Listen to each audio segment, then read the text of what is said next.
السلام علیکم ورحمۃ اللہ تعالی وبرکاتہ۔ الحمدللہ رب العالمین والصلاة والسلام علی سید المرسلین، اما بعد، قال النبی صلی اللہ تعالی علیہ وسلم: لقنوا موتاکم لا الہ الا اللہ، صدق رسول اللہ صلی اللہ علیہ وسلم۔ صلی اللہ علی محمد صلی اللہ علیہ وسلم۔ سامعین ناظرین، آپ دیکھ رہے ہیں ہفتہ وار اصلاحی پروگرام، میں آپ کے ساتھ محمد احمد رضا ثقافی۔ آج کی گفتگو کا عنوان اذان قبر کی شرعی حیثیت۔ دفن کے بعد قبر پر اذان دینا جائز اور مستحسن ہے، اور اس کے بہت سارے فائدے بھی۔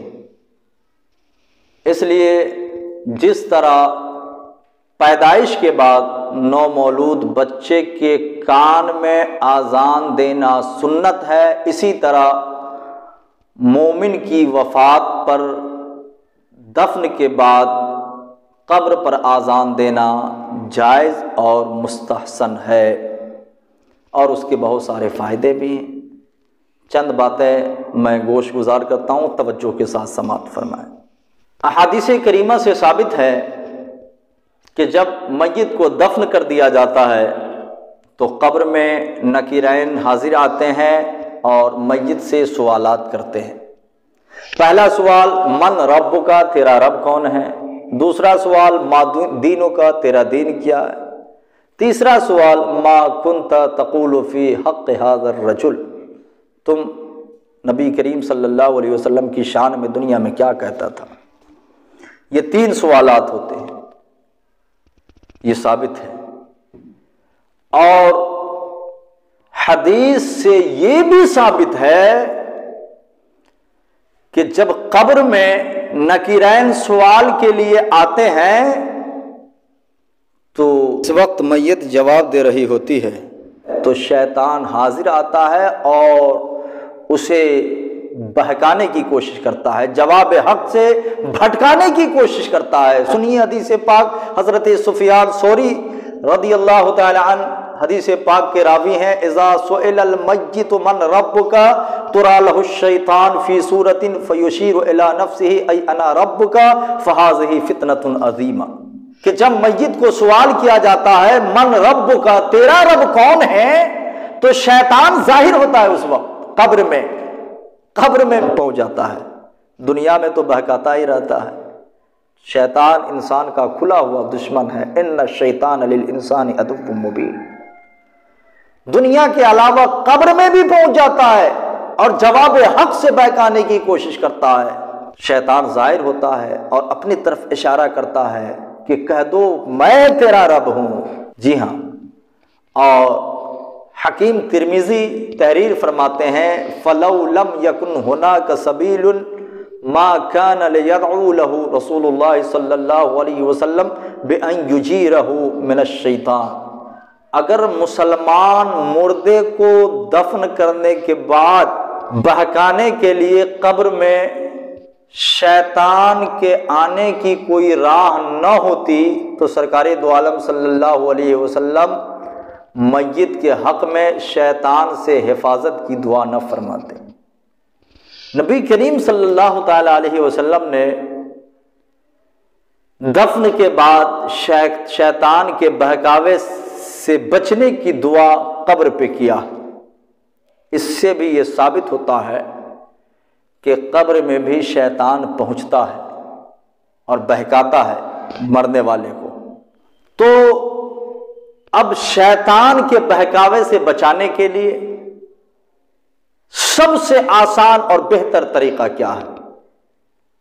تو سنیے، صحیح مسلم کی حدیث پاک، اللہ کے رسول صلی اللہ علیہ وسلم نے ارشاد فرمایا: اذا اذن المؤذن ادبر الشیطان وله حساس، جب مؤذن اذان دیتا ہے تو شیطان پیٹ پھیر کر گوز لگاتا ہوا بھاگتا ہے۔ یعنی یہ بھی ثابت ہے حدیث سے کہ اذان سے شیطان کوسوں دور بھاگ جاتا ہے، اور یہ بھی ثابت ہے کہ قبر میں سوالات نکیرین کے وقت شیطان وہاں پہنچتا ہے اور میت کو جواب حق سے بہکانے کی کوشش کرتا ہے۔ تو ہم قبر پر دفن کے بعد آذان دیتے ہیں، اس کا سب سے پہلا فائدہ یہ ہوتا ہے کہ میت شیطان کے بہکاوے سے بچ جاتا ہے، چونکہ شیطان وہاں سے بھاگ جاتا ہے جب ہم آذان دیتے ہیں۔ تو یہ بہت بڑی بات ہوئی نا، یہ بہت بڑا فائدہ ہوا نا کہ قبر میں مومن شیطان کے بہکاوے سے بچ جائے۔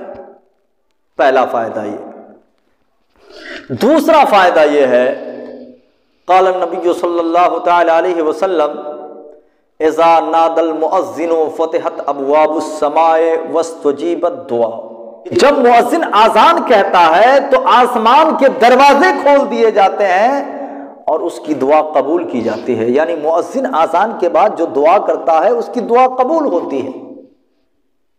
تو ہم اہل سنت والجماعت قبر پر آذان دے کر میت کے حق میں ان کی مغفرت کے لیے دعا کرتے ہیں، جو دعا قبول ہوتی ہے رب کی بارگاہ میں۔ تو بتائیے یہ بھی فائدے کی بات ہوئی نا میت کے حق میں، کہ ہم آذان دے کر اپنی دعا کو اللہ کی بارگاہ میں قبول کرواتے ہیں۔ چونکہ آذان کے بعد جو دعا ہوتی ہے اس دعا کو اللہ تعالیٰ قبول فرماتے ہیں، یہ ہمارا آپ کے نبی کا فرمان ہے۔ تو ہم آذان دے کر ان کے حق میں دعا کرتے ہیں، ان کی بخشش اور مغفرت کے لیے دعائیں کرتے ہیں۔ دوسرا فائدہ یہ جو دعا قبول ہوتی ہے۔ تیسرا فائدہ یہ، اللہ کے رسول صلی اللہ علیہ وسلم نے ارشاد فرمایا ما من شیء انجا من عذاب اللہ من ذکر اللہ، اللہ کے عذاب سے بچنے کے لیے ذکر اللہ سے بڑی کوئی چیز نہیں۔ یعنی اللہ کے عذاب سے بچنے کے لیے ذکر اللہ، اللہ کا ذکر اور اللہ کا نام، یہ سب سے بڑی چیز ہے۔ تو ہم اپنی میت کو دفن کر کے قبر پہ آذان دیتے ہیں، آذان میں ذکر اللہ ہی تو ہے، اللہ اکبر اللہ اکبر ہی تو کہتے ہیں، اللہ کا ذکر ہی تو کرتے ہیں، جو ذکر عذاب سے بچنے کا باعث بن جاتا ہے۔ تو ہم وہاں پہ قبر پہ آذان دیتے ہیں تاکہ میت عذاب الہی سے بچ سکے۔ یہ تین فائدے ہم نے بتائے۔ اب اگر کوئی کہتا ہے کہ اذان کا ثبوت قرآن میں نہیں، حدیث میں نہیں، تو میں اس سے پوچھنا چاہتا ہوں، بتاؤ تم روز جتنے کام کرتے ہو اس میں سے کتنے ایسے کام ہیں جس کا ثبوت تم قرآن میں دکھلا سکتے ہو، حدیث میں دکھلا سکتے ہو؟ پہلی بات تو یہ۔ اور دوسری بات یہ کہ اگر قرآن میں اذان کا اذان قبر کا ثبوت نہیں ہے، حدیث میں اذان قبر کا ثبوت نہیں ہے، تو قرآن اور حدیث میں اذان قبر منع بھی تو نہیں ہے۔ ہمارے امام نے بھی منع نہیں کیا ہے، فقہاء نے بھی منع نہیں کیا ہے، بلکہ فائدے کثیر سمجھ میں آ رہے ہیں۔ اب اگر کوئی کہے کہ علامہ شامی نے، اور وہ لوگ بطور دلیل علامہ شامی کی یہی عبارت پیش کرتے ہیں، علامہ شامی فرماتے ہیں لا یسن الاذان عند ادخال المیت فی قبرہ کما هو المتعاد الان، کہ آذان سنت نہیں ہے میت کو قبر میں داخل کرتے وقت جو آذان رائج ہے، یہ آذان سنت نہیں ہے۔ تو سنیے اس کا صحیح مطلب میں بتاتا ہوں۔ اس عبارت میں علامہ شامی نے یہ فرمایا لا یسن الاذان، لا یجوز الاذان نہیں کہا کہ آذان جائز نہیں ہے قبر پر، لا یسن الاذان، آذان یہ سنت نہیں ہے، جائز تو ہے۔ جو چیز سنت نہیں ہے اس کا مطلب یہ نہیں کہ وہ ناجائز ہو جائے، سنت نہیں ہے، یہ میں بھی کہتا ہوں، میں بھی اس کا قائل ہوں۔ اس لیے میں نے شروع ہی میں بتایا ہے کہ دفن کے بعد قبر پر آذان دینا جائز اور مستحسن ہے، سنت ہم نے نہیں کہا۔ اور اس کے بے شمار فائدے بھی۔ مزید تفصیل اور تحقیق کے لیے آپ اعلیٰ حضرت علیہ رحمت و رضوان کا رسالہ ایذان الاجر فی آذان القبر کا مطالعہ کریں، جس میں اعلیٰ حضرت نے 1-2 دلیل سے نہیں 15 دلائل سے یہ ثابت کیا ہے کہ قبر پر آذان دینا جائز اور مستحب ہے۔ اگر آپ تفصیل اور تحقیق چاہتے ہیں تو اعلیٰ حضرت کا یہ رسالہ مطالعہ کریں۔ اللہ تعالیٰ کی بارگاہ میں دعا کرتا ہوں مولا تعالیٰ ہم کو، آپ کو، سارے مومنین کو ہر چھوٹے بڑے گناہ اور ناجائز کام سے بچنے کی توفیق عطا فرمائے، سچ اور حق بولنے اور سمجھنے کی توفیق عطا فرمائے۔ وما توفیقی الا باللہ۔ السلام علیکم ورحمۃ اللہ تعالی وبرکاتہ۔